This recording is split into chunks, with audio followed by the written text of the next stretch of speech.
ఎప్పటికప్పుడు వార్తల కోసం దండూరా జనం గుండె చప్పుడు న్యూస్ ఛానల్ను సబ్స్క్రైబ్ చేసుకోండి. బెల్ బటన్ను క్లిక్ చేయండి, లైక్ చేయండి, షేర్ చేయండి.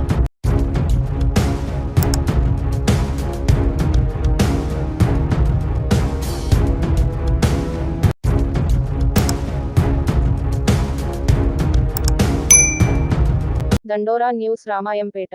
మెదక్ జిల్లా రామాయంపేట పట్టణంలో విద్యార్థులు చదువులతో పాటు ఆటలపై కూడా మొగ్గు చూపాలని, ఉన్నత శిఖరాలకు చేరుకోవాలని మెదక్ ఎమ్మెల్యే డాక్టర్ మైనంపల్లి రోహిత్ అన్నారు. రామాయంపేట మండల కేంద్రంలోని ప్రభుత్వ జూనియర్ కళాశాల మైదానంలో ఏర్పాటు చేసిన మండల స్థాయి క్రీడా పోటీల ప్రారంభోత్సవానికి మెదక్ ఎమ్మెల్యే డాక్టర్ మైనంపల్లి రోహిత్ ముఖ్య అతిథిగా హాజరై జ్యోతి ప్రజ్వలన చేసి ప్రారంభించారు. క్రీడాకారులను పరిచయం చేసుకున్న మెదక్ ఎమ్మెల్యే టాస్ వేసి పోటీలను ప్రారంభించారు. అనంతరం ఆయన మాట్లాడుతూ, విద్యార్థులు ప్రతి క్రీడోత్సవాలలో పాల్గొనాలని, విద్యార్థులు క్రీడలతో పాటు చదువులో కూడా మంచిగా రాణించాలని, భవిష్యత్తులో విద్యార్థులంతా కూడా మంచి ఉన్నత స్థాయికి చేరుకోవాలని, ఐఏఎస్ ఐపీఎస్ అధికారుల స్థాయికి ఎదగాలని, క్రీడలు మానసికోల్లాసంతో పాటు శరీర దారుణ్యానికి ఎంతో ఉపయోగపడతాయని, క్రీడలతో స్నేహ సంబంధాలు పెరుగుతాయని ఆయన తెలిపారు. ఈ కార్యక్రమంలో కౌన్సిలర్లు దేమే యాదగిరి, చిలుక Gangadhar, TPCC spokes person Ramachandra Goud, TPCC రాష్ట్ర నాయకుడు చౌదరి సుప్రభాతరావు, రమేష్ రెడ్డి, శ్రీధర్ రెడ్డితో పాటు వివిధ గ్రామాల విద్యార్థులు, ఉపాధ్యాయులు తదితరులు పాల్గొన్నారు. ఈ రకంగా మనం టోర్నమెంట్ సెలక్షన్స్ నిర్వహిస్తున్నాం సార్. దాదాపు రామాయంపేట మండలంలో ఉన్న అన్ని పాఠశాలలు, హై స్కూల్స్, కాకినాడ, కోనాపూర్, రాయలాపూర్, జాన్సింగాపూర్, లక్ష్మాపూర్, రామాయంపేట నుంచి 3 పాఠశాలలు, కొమర్పల్లి, అన్ని 12 స్కూల్స్ ఇందులో పార్టిసిపేట్ చేస్తున్నాయి సార్. అందరూ హెడ్ మాస్టర్స్ కూడా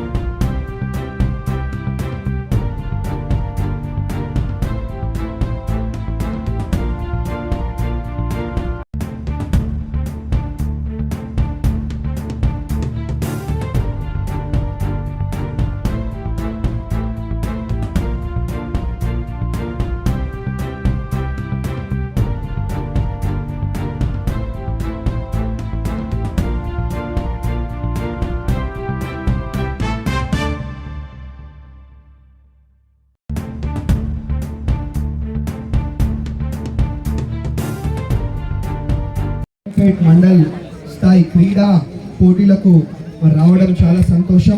అదేవిధంగా వేదిక మీద ఉన్నటువంటి మండల ముఖ్య నాయకులకు, టీచింగ్ స్టాఫ్, నాన్ టీచింగ్ స్టాఫ్కి, అదేవిధంగా వివిధ పాఠశాలల నుంచి ఇక్కడికి విచ్చేసిన పిల్లలందరికీ కూడా పేరు పేరున మనస్ఫూర్తిగా నమస్కారాలు తెలియజేసుకుంటూ ఉన్నాను. మీరు ఇదే విధంగా అన్ని క్రీడా ఉత్సవాలలో కూడా పాలు పంచుకుంటూ మంచిగా అటు క్రీడాలో అదే విధంగా ఇటు చదువులో రెండు కూడా చేసుకుంటూ మీరు ముందుకు పోవాలని చెప్పి భవిష్యత్తులో మీరందరూ కూడా చాలా ఉన్నతమైన స్థానానికి, అంటే ఒక ఐఏఎస్ ఆఫీసరు, ఒక డాక్టరు, ఒక ఐపీఎస్ ఆఫీసరు, ఇట్లాంటి వాళ్ళు మీ అందరిలో నుంచి కూడా బయటికి రావాలని చెప్పి మనస్ఫూర్తిగా కోరుకుంటూ ఇంకొకసారి ఇక్కడికి విచ్చేసినందుకు మీ అందరు కూడా పేరు పేరున మనస్ఫూర్తిగా హృదయపూర్వకంగా ధన్యవాదాలు, అభినందనలు. Thank you.